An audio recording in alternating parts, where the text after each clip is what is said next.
Assalamualaikum warahmatullahi wabarakatuh. Di video ini, saya akan memenuhi ujian tengah semester atau kuliah perspektif pendidikan sekolah dasar. Sebelumnya, saya ucapkan terima kasih kepada Ibu Rasmita Dila yang telah memberikan ujian tengah semester ini. Saya Iklimah Nurul Fudlah dari Fakultas Keguruan dan Ilmu Pendidikan, Prodi Pendidikan Guru Sekolah Dasar di Universitas Juanda Bogor.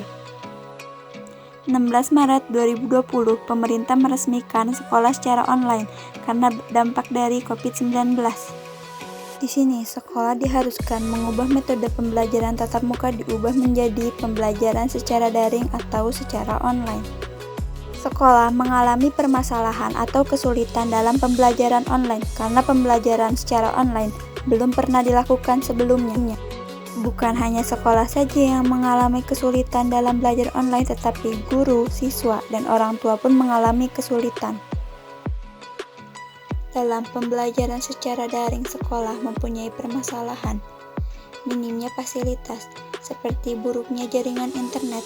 Seringkali siswa terlambat mengumpulkan tugas, biaya pembelian paket data yang mahal, meskipun pemerintah mengeluarkan peraturan dana operasional sekolah dapat dialokasikan untuk membeli paket data. 2. Mengkondisikan siswa untuk berpartisipasi dalam pembelajaran online. Yang ketiga, tidak adanya pengalaman guru dalam menggunakan metode pembelajaran secara online. 4. Berkurangnya dukungan dari orang tua.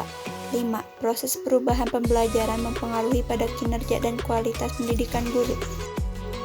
Adanya COVID-19 berdampak pada pendidikan di Indonesia.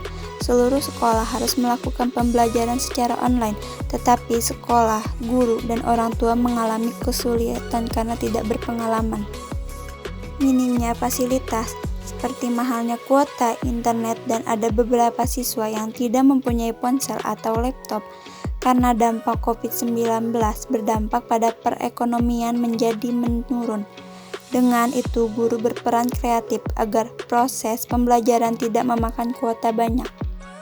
Dalam pembelajaran, agar tidak memakan kuota banyak, guru sering menggunakan media pembelajaran video, karena video merupakan media yang mudah diakses. Selain video, WhatsApp, Google Formulir, lembar kerja, dan format tanya jawab atau Q&A.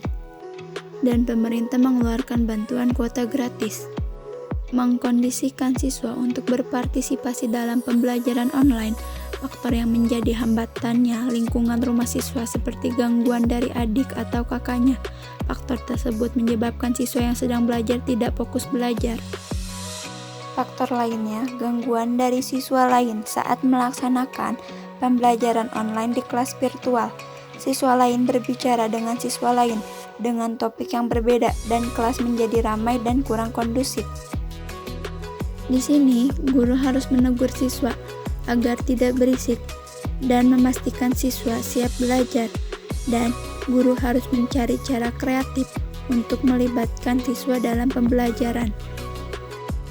Tidak ada pengalaman guru dalam pembelajaran online sehingga mengalami kesulitan dalam menggunakan aplikasi. Tetapi dengan berjalan waktu dan terbiasa lambat laun, guru mulai paham dengan aplikasi pembelajarannya. Berkurangnya dukungan dari orang tua karena orang tua tidak terlalu paham dengan pembelajarannya secara online, tapi di sini orang tua berperan untuk memotivasi anaknya agar tetap semangat belajarnya. Bukan hanya motivasi orang tua saja, tetapi motivasi guru dan teman sekitar pun dibutuhkan. Proses perubahan pembelajaran mempengaruhi pada kinerja dan kualitas pendidikan guru. Guru berpartisipasi, strategi pembelajaran perlu diubah, dan pemerintah, sekolah, organisasi sosial, komite sekolah, dan orang tua harus bersama untuk menentukan dan merumuskan tujuan pembelajaran online agar sejalan dengan kurikulum. Kepala sekolah dan sekolah sangat berperan penting dalam pembelajaran secara online agar pembelajaran secara online dapat dilakukan secara tertib. Motivasi atau semangat dari kepala sekolah memberikan kenyamanan kepada seorang guru agar pembelajaran dapat berlangsung dengan lancar.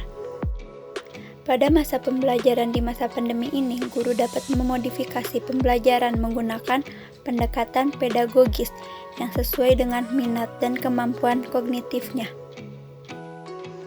Tentang humanisme, mengenai strategi pembelajaran menekankan kesiapan teknologi, termasuk kapasitas teknologi, baik pengguna online maupun offline, diperlukan untuk mendukung keberhasilan pembelajaran online. Di sini, orang tua berperan penting. Orang tua harus mengetahui materi karena orang tua membantu siswa untuk memahami materi pelajaran dalam proses SFH.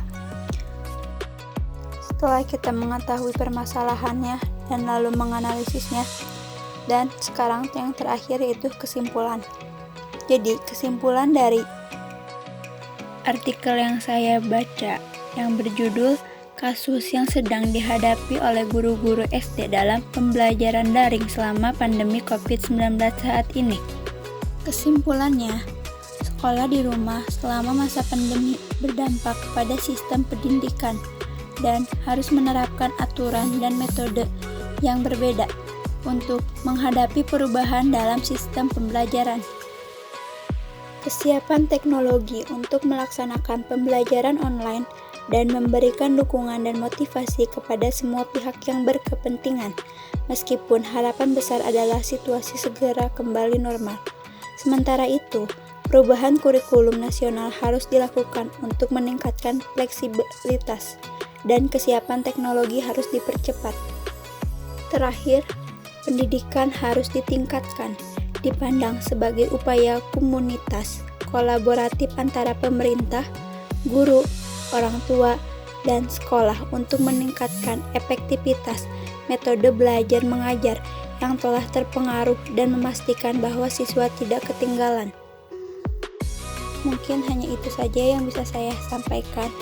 Mohon maaf bila ada kesalahan dalam tutur kata. Sekian dan terima kasih. Wassalamualaikum warahmatullahi wabarakatuh.